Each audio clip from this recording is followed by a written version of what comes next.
Torej, crowdinvesting oziroma množično investiranje, za razliko, če kar primerjamo z množičnim financiranjem oziroma recimo Kickstarter, poznamo to večinoma platformo, je investiranje v podjetja, ki so načeloma že na trgu. Torej, tako kot iLab2Fu, oni že imajo svoj izdelek, že prodajajo izdelek in takrat iščejo neke investicije na naši platformi fonda, ki povezuje projekte in investitorje in posodijo denar, naredijo investicijo v obliki posojila v podjetja.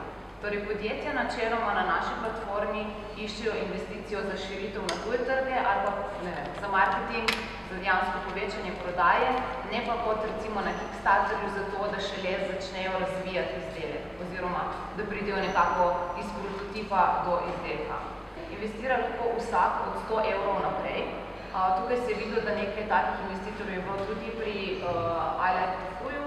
Če investirate konkretno v iLab2Fu 1000 evrov, po 6 letih dobite vrnjenih 2100 evrov.